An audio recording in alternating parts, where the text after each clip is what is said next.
Emily Hart and her 9-year-old daughter Lily vanished without a trace one ordinary morning, leaving a small town gripped by fear, and what began as a desperate search would soon uncover a shocking murder, a hidden child, and secrets that no one saw coming. The morning of April 14th in the small town of Westbrook began like any other. The streets were calm, neighbors were out watering lawns, and children prepared for school. Among them was Emily Hart, a 34-year-old mother known for her warm smile and gentle nature. She lived in a modest 2-story home on Willow Lane with her 9-year-old daughter, Lily. To the people who knew them, Emily and Lily seemed inseparable, the kind of mother and daughter who did everything together. That morning, neighbors recalled seeing Emily helping Lily into the family car, her coffee mug in hand, before pulling away from the driveway. Nothing about the scene stood out. It was ordinary, even comforting, a snapshot of suburban life. But by the end of that day, it would become the beginning of a nightmare. When Lily failed to show up at school and Emily didn't clock in at her office job, the first signs of alarm were raised. At first, people thought it could be a scheduling mix-up, a doctor's appointment forgotten, or a spontaneous day off.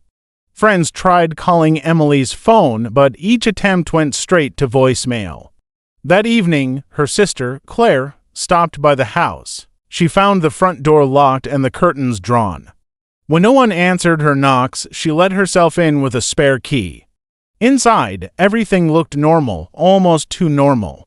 Emily's purse was on the counter, her car keys hung neatly on the hook by the door, and Lily's school shoes sat by the rug.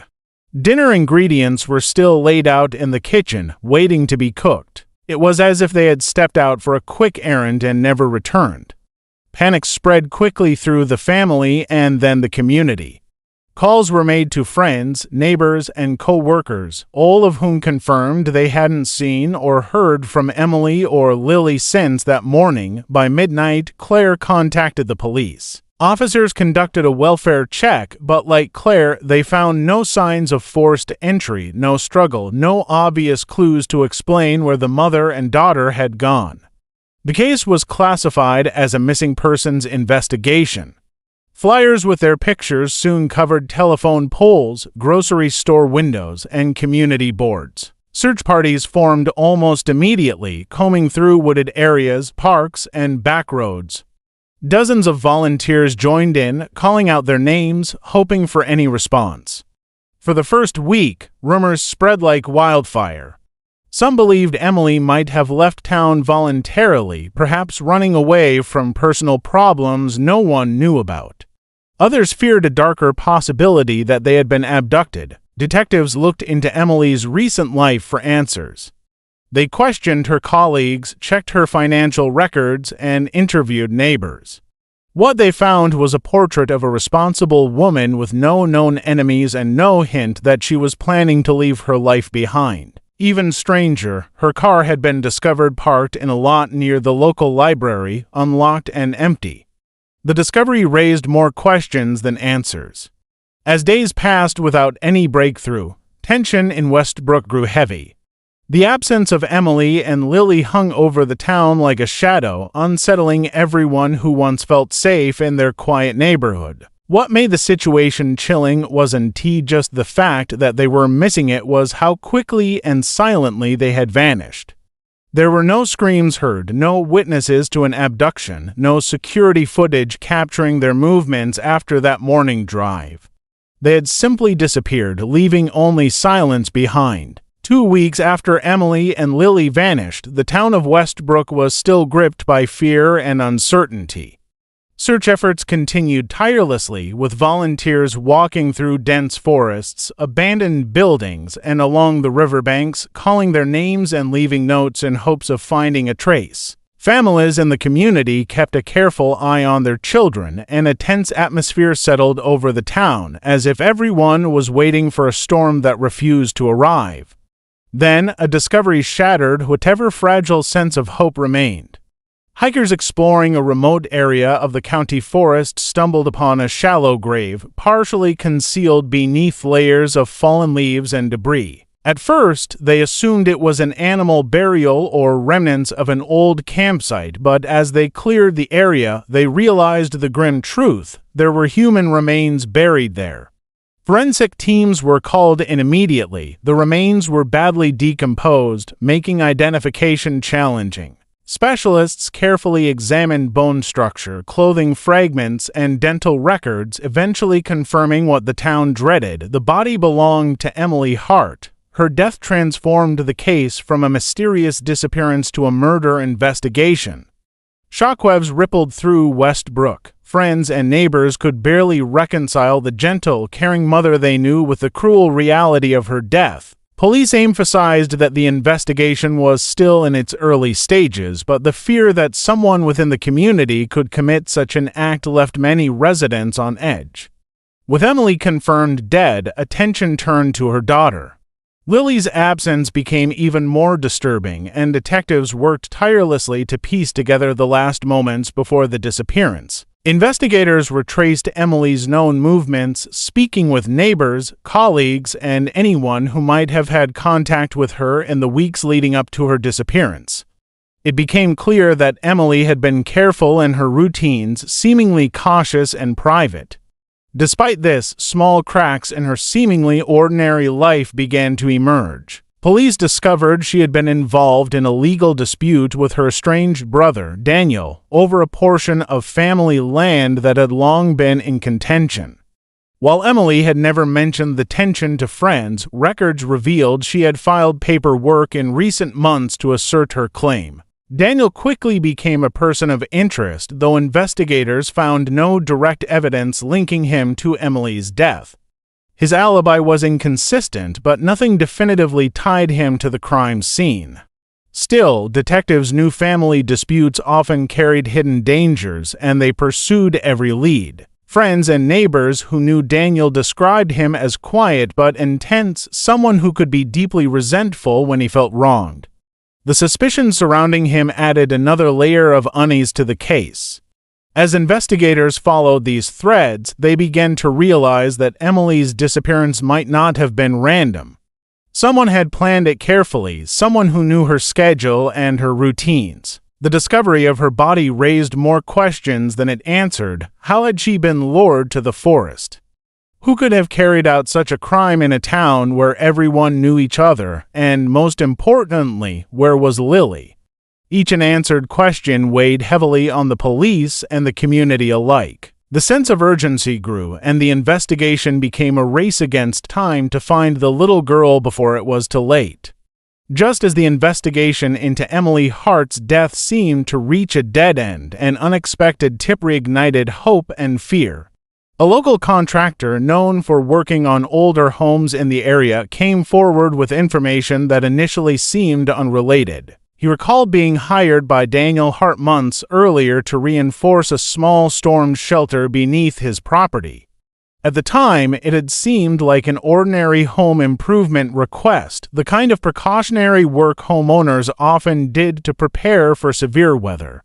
But now, with Emily dead and Lily missing, detectives began to see the storm shelter in a far more sinister light. They obtained a search warrant for Daniel's property and arrived with a team of officers prepared for anything.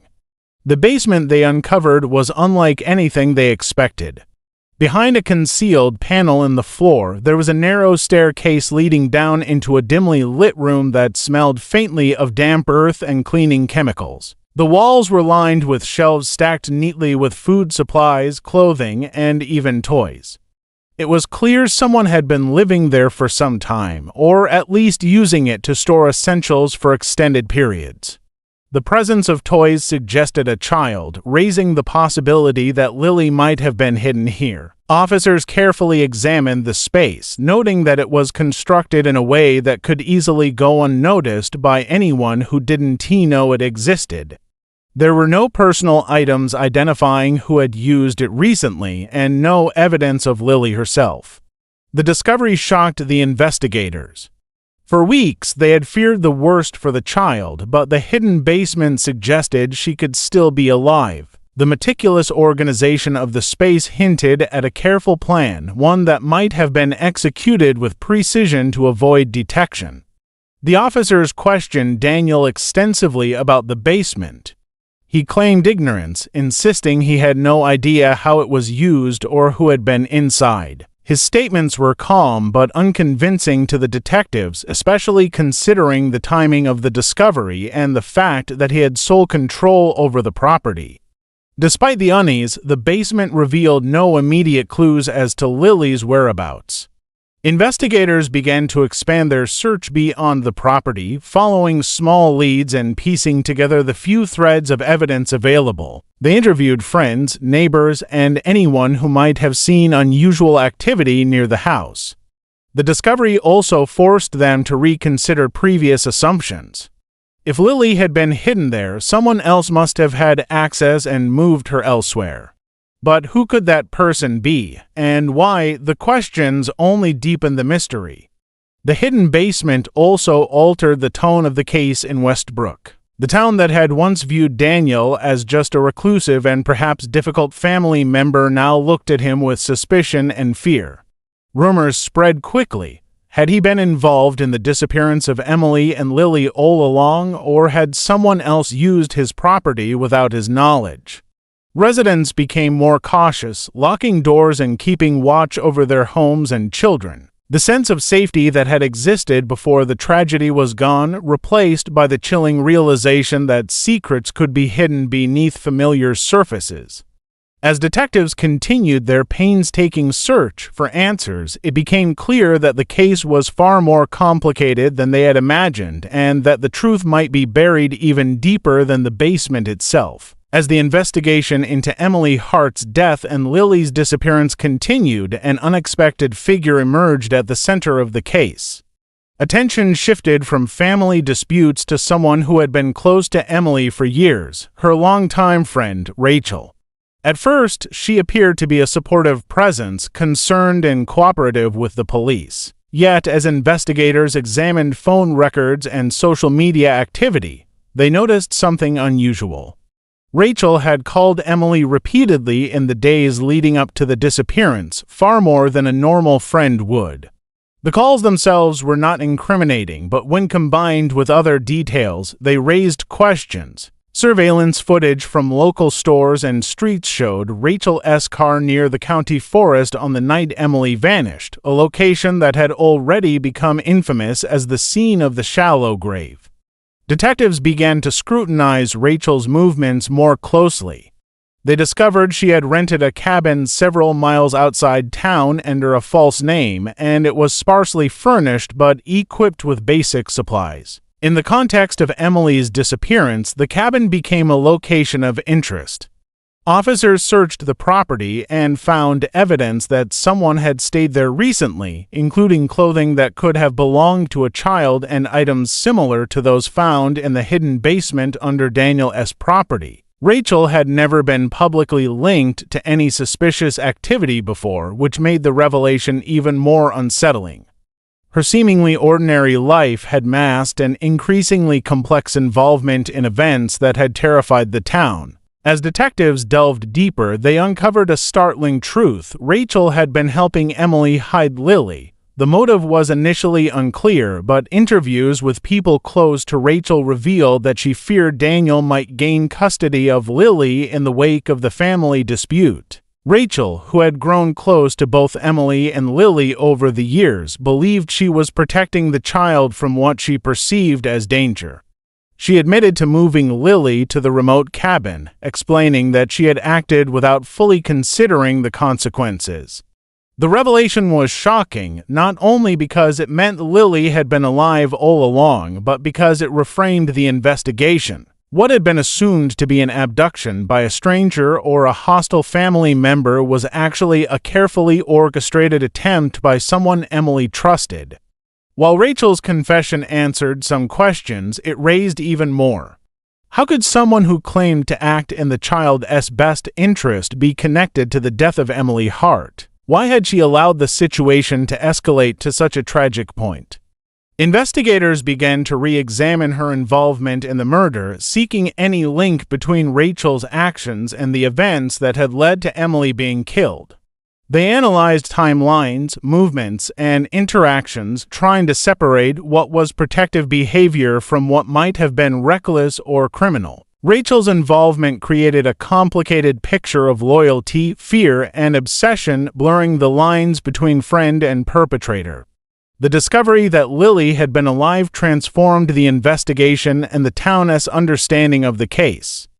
Families who had been living in fear now clung to the hope that the little girl could be rescued. At the same time, Rachel's role reminded everyone that danger often comes from unexpected places and that the people we trust most can sometimes be entwined in tragedies beyond comprehension. The story of Emily and Lily, already filled with loss and uncertainty, now included a twist no one could have predicted. The child had been hidden in plain sight, protected by someone with good intentions but whose actions had spiraled into chaos. The line between hero and villain became blurred, leaving investigators and the community grappling with questions that went far deeper than a simple missing persons case. Months of meticulous investigation finally began to piece together the full story of what had happened to Emily Hart and her daughter Lily. Forensic evidence, timelines, and interviews converged to reveal a truth that was both shocking and disturbing.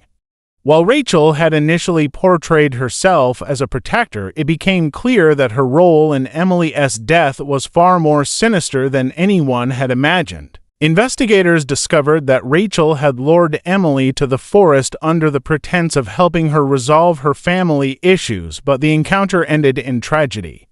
Emily's death had been deliberate, planned in a moment of obsession and fear. Rachel's motivation, rooted in jealousy and an intense desire to control the situation with Lily, had driven her to commit a crime that would forever haunt the small town.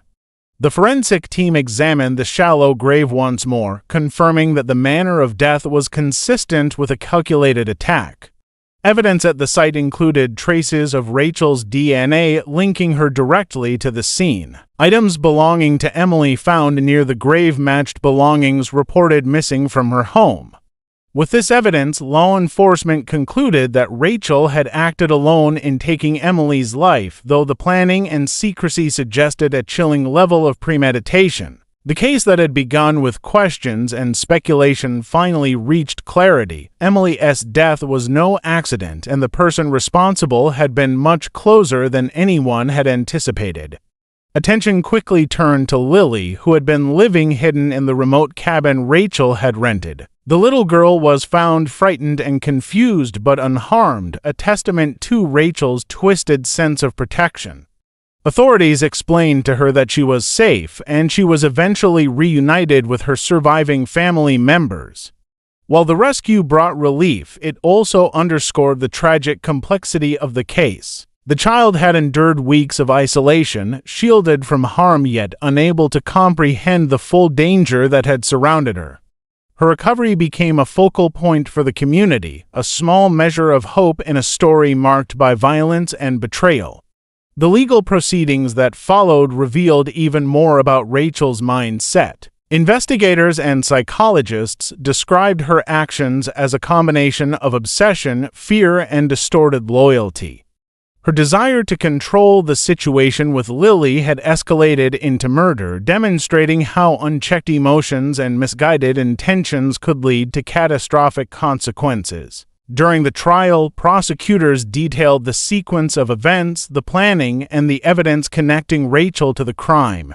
Her defense argued that she had acted out of fear and a protective instinct, but the jury was convinced that the line between concern and criminal action had been crossed. The story of Emily Hart and Lily became a cautionary tale about trust, secrecy, and the hidden dangers within familiar relationships.